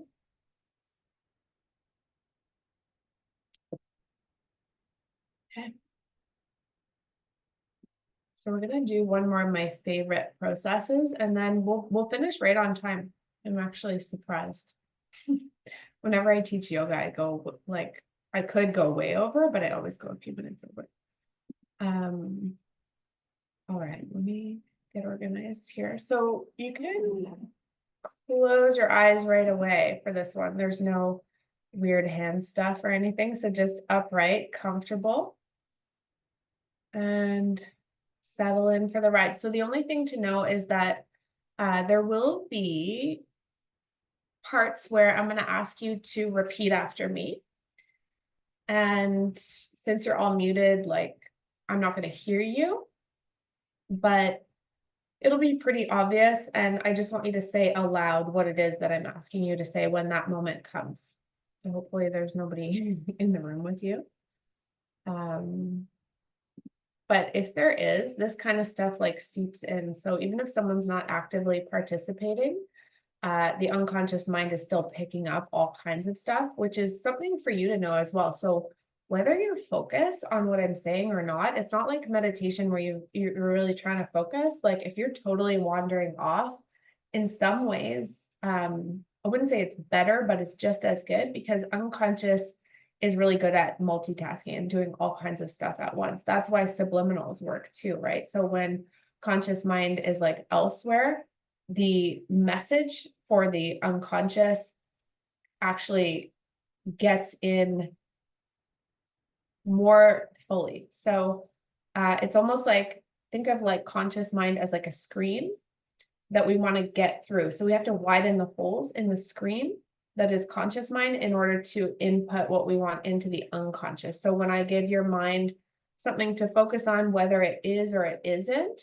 doesn't really matter, but it's kind of like a decoy or a distraction. And the more conscious mind is just like, bouncing around or whatever it is, the better, because background software processes, says Anthony. Yeah, that.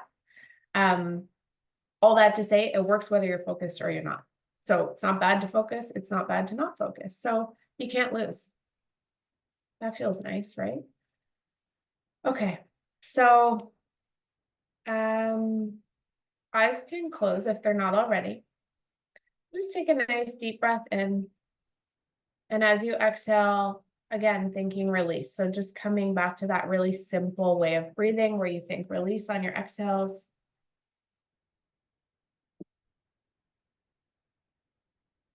Perfect.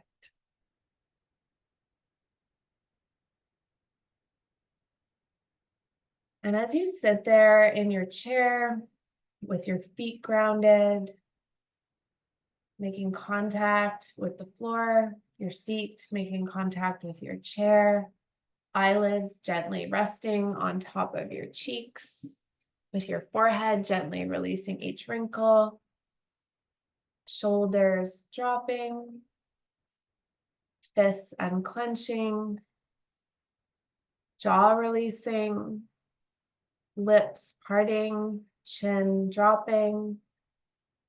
Just continue the same cycle of breathing, inhaling deeply, and with each exhale, thinking release. And like I said, just keep in mind you really don't have to think about anything at all. Sometimes you'll think about release and sometimes you won't. It doesn't matter. It doesn't matter where you think. As body relaxes, mind opens. As mind opens, mind releases. And with your next breath, just bring to mind an awareness to a single cell that lives right on the tip of the pinky finger of your left hand. So right now I'm just talking to that one tiny single cell that lives right on the tip of the pinky finger of your left hand. And I say, hey, pinky cell, I have some exciting and brand new news. And I think you're going to love it. You're going to love this news. It is a really great thing to take in things that are valuable and get rid of things that aren't. Isn't that the best thing ever? And the cell says, yeah, but it's not news. I've been doing it always, 24/7. I absorb what has value and I get rid of what doesn't. There's this little stream that actually goes right by where I live, and it just continues to bring in valuable things like oxygen, nutrients, and as it goes by, it picks up what I don't need any longer. It's kind of like having groceries being delivered and the garbage taken out. And I say, that's amazing. Do any of your friends know about this? And then he says, are you kidding me? Every cell in this entire body, this brain, is doing this 24/7. Pinky Cell says, in addition to what we cells are doing individually in getting rid of and releasing what is no longer needed, while absorbing what has value, many of us are also involved in very large organizations that do this as well. One of them is the digestive system, which functions to absorb what has value and get rid of what does not. So each of these cells is doing that individually and as part of a complex, powerful system that is doing it as well. So your digestive system is releasing what is no longer needed while absorbing what has value, while each cell in that system is also doing it individually. Digestion, respiration, circulation, all taking in what has value and getting rid of what is no longer needed. Every cell in your body, every cell in your brain knows exactly how to do this. And now, as we intend to expand on what you are already an expert at doing, mind now simultaneously releases preoccupation. So see it as being done perfectly. We are just adding one tiny little piece to what is already being accomplished automatically by your mind and your body all the livelong day. So take in a deep breath. Think the word release as you exhale and integrate and blend in what Pinky Cell now knows and what your mind now knows too. What your body has already automatically been doing that your mind now does too. See it already done.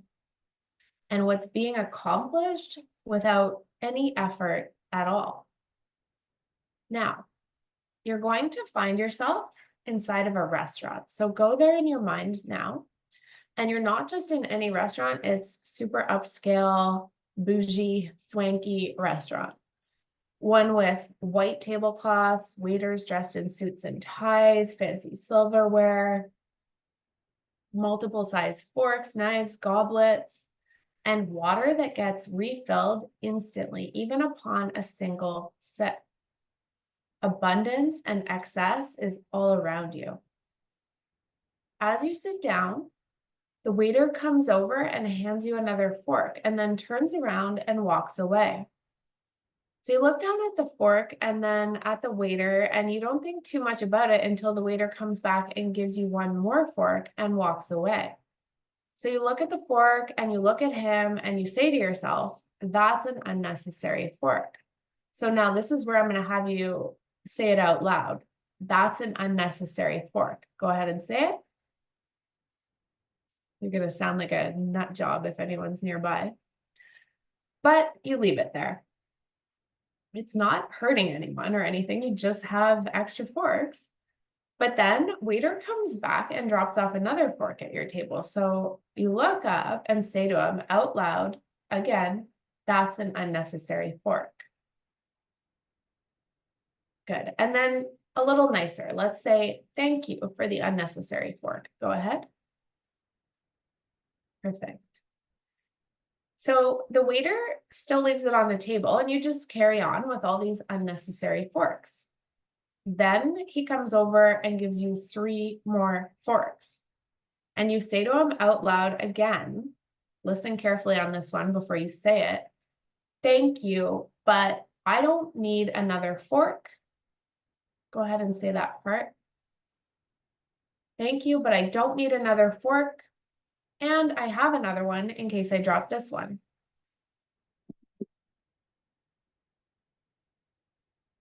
Good. And the waiter says back to you, yes, but you are important to me. So I'm just going to leave these other forks here. And then you say, again, out loud with me, thank you for the unnecessary fork. Thank you for the unnecessary strength. Thank you for the unnecessary protection.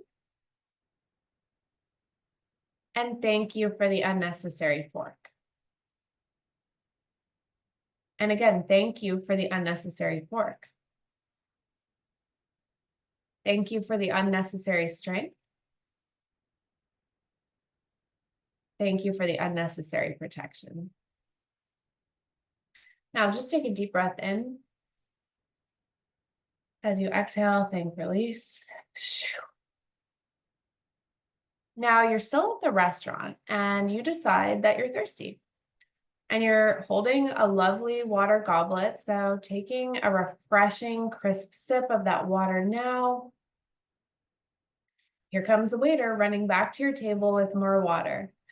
He pours it in and you say out loud, thank you for this unnecessary strength. Thank you for this unnecessary protection. Good job. Now, just briefly, bring to mind the situation that you've been struggling with and just feel the feeling of that. Remember your baseline. Once you've got the feeling, just say out loud, thank you for the unnecessary strength. Good. Thank you for the unnecessary protection.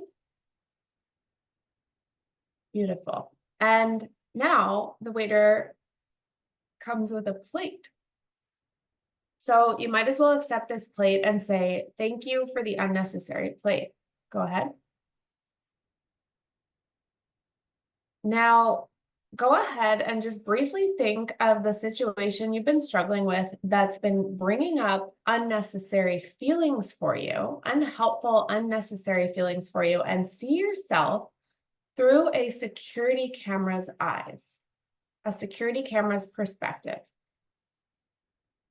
And you're seeing yourself from the perspective of security camera in the corner of the restaurant, engaging in that behavior that's been bringing up unnecessary feelings and saying to yourself, thank you for the unnecessary plate.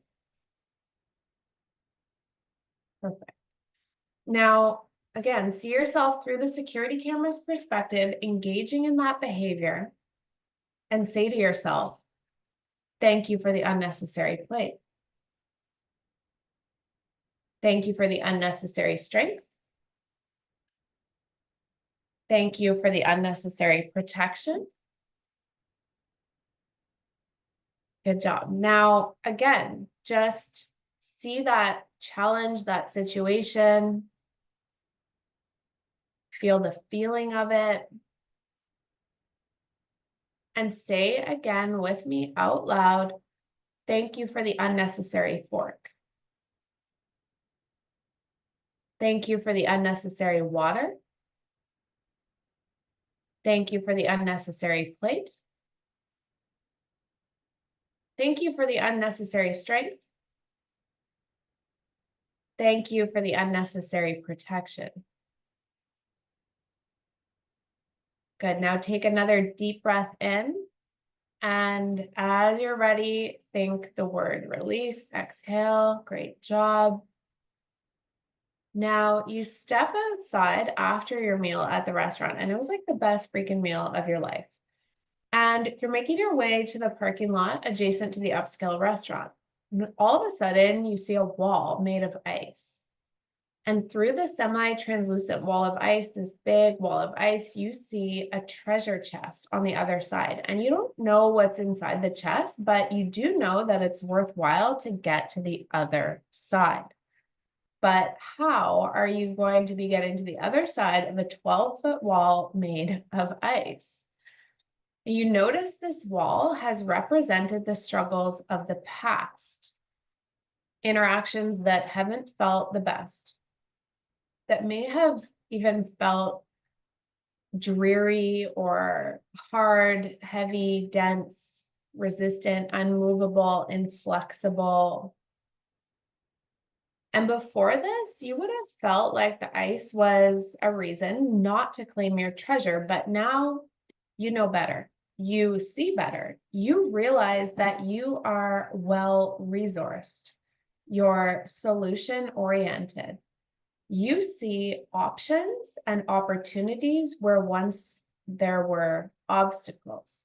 Mind attaches interest and appeal to taking action, and it feels so good to have done so, and it feels so good to do so.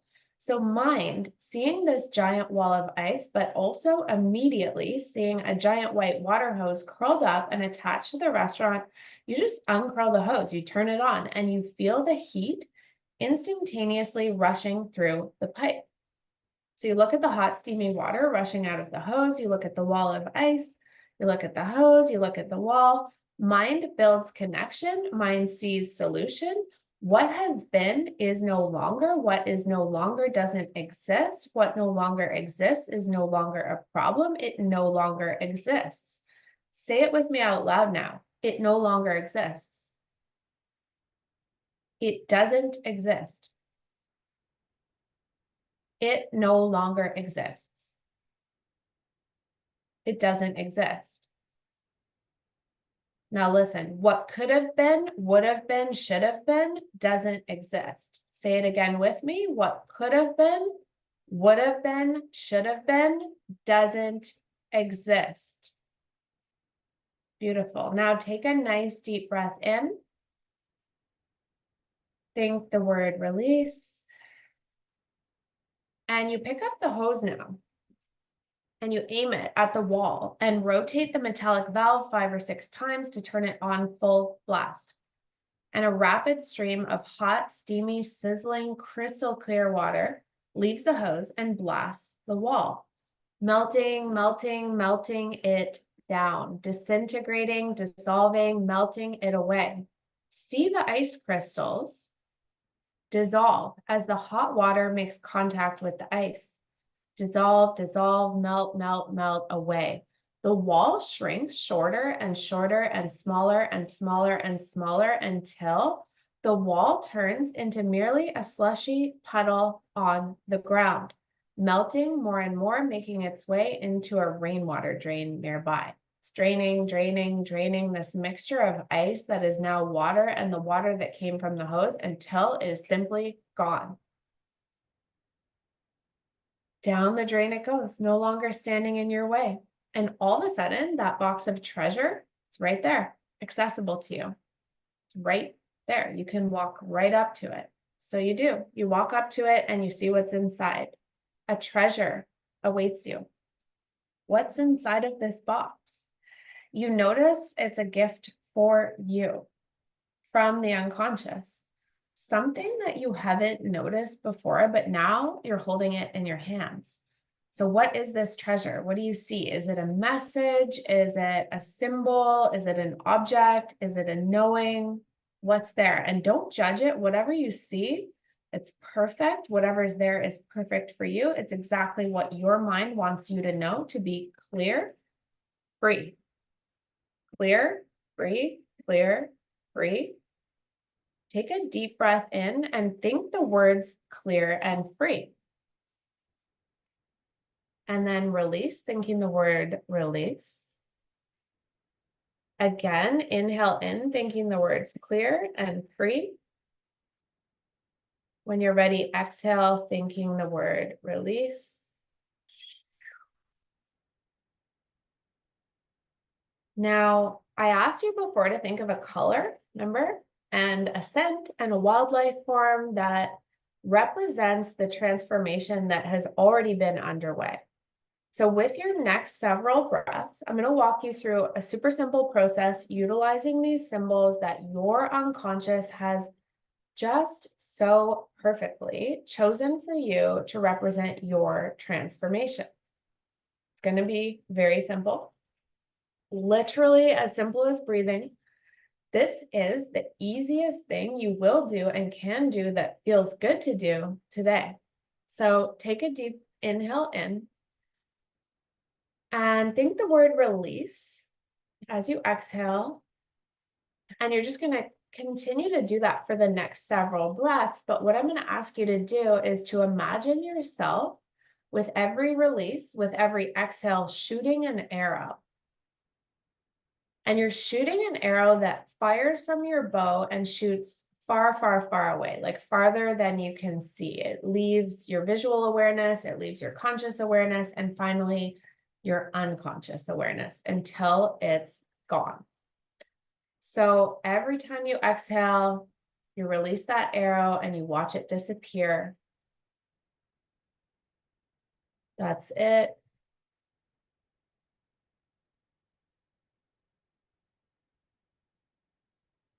So at the end of your next exhale, I want you to hold the breath out, just a brief pause. See that color, see the color that your mind chose to represent your transformation. As you see that color, inhale in, taking in, seeing, experiencing that color. And as you exhale, shoot the arrow and think the word clear. And then as you're ready, take another deep inhale in, this time breathing in the scent, the smell that your mind chose to represent the transformation. So inhaling in, take it in, savor it. And when you're ready, exhale, shoot the arrow and think the word free.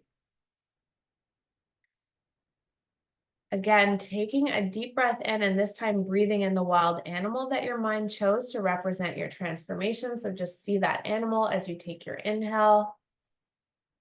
And when you're ready, you exhale, shoot the arrow, and think the word release.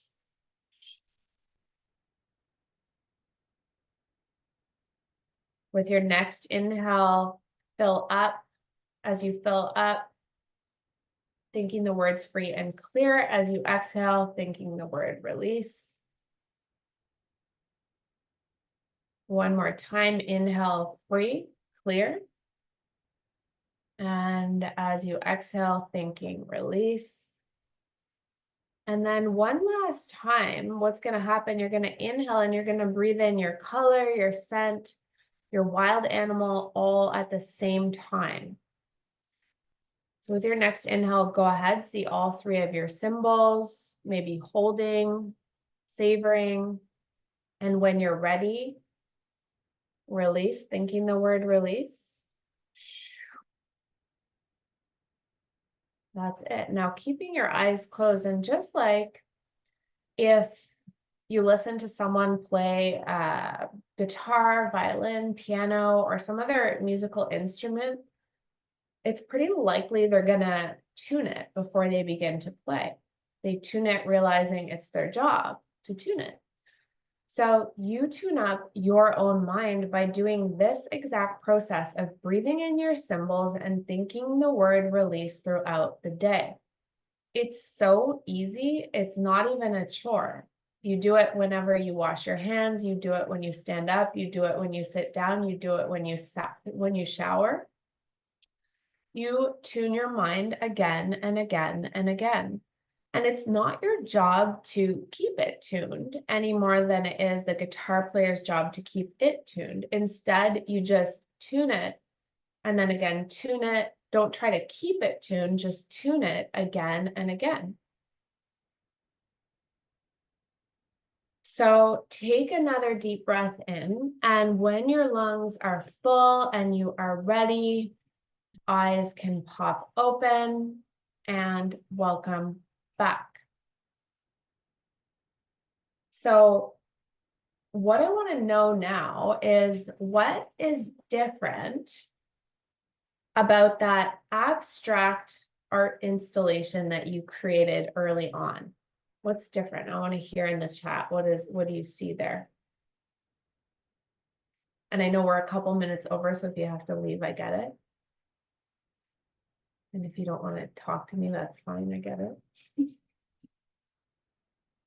You can also just share, like, what did you notice? What did you notice in, oh, bright and soft. Okay, that's a good indicator. So the way that we,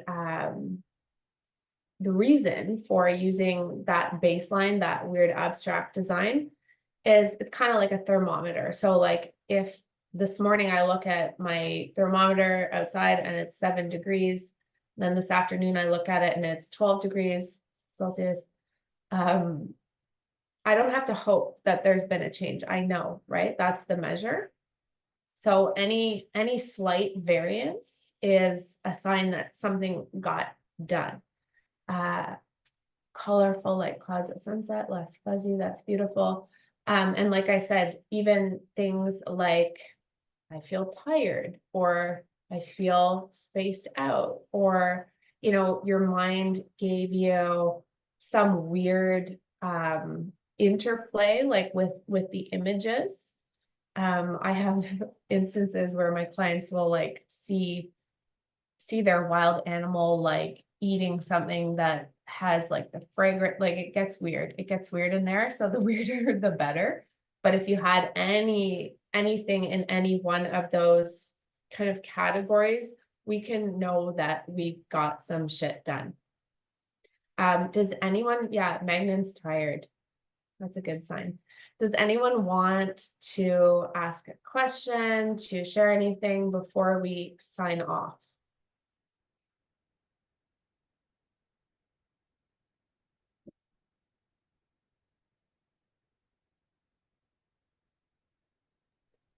And use your voices. Okay, yeah, and you don't, like, it's totally normal that you would not feel like saying anything and you just want to get the hell out of here. In following with okay, like a lot of the times I wasn't even sure if I was still hearing you. Like I don't know, it was kind of come and go sort of stuff. And Yeah. That's good, because we're most able to enter into unconscious when you're kind of like, it's similar to meditation when you're right on that line between being awake and being asleep, because it's a different brainwave frequency. And it's kind of like that's where those holes in the screen open up. So it's good. It's like if I were doing surgery, I'd want to put you out, right?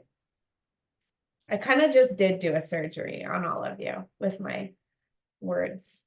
I'm obsessed with this modality. So I'm doing another training starting in 2 weeks to up level. So if this feels like it might be of value to you, you can always send me an email and inquire further about doing sessions or getting recordings or even resources to see other practitioners. Like I'm so happy to share this in whatever way feels good for you.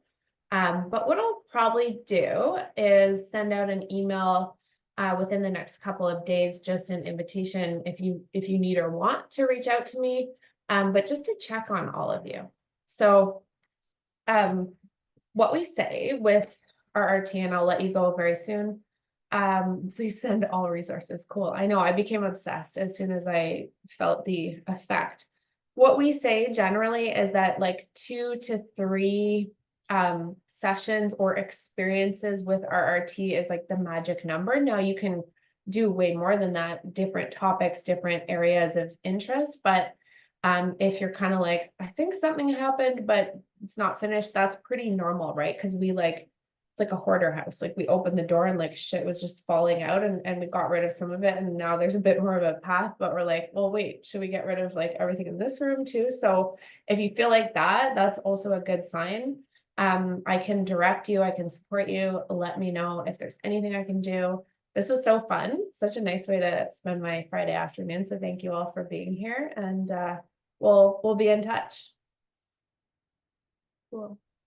Thanks, Jess. This was so great. It is so nice to see you all. Have a good day, everyone. Bye.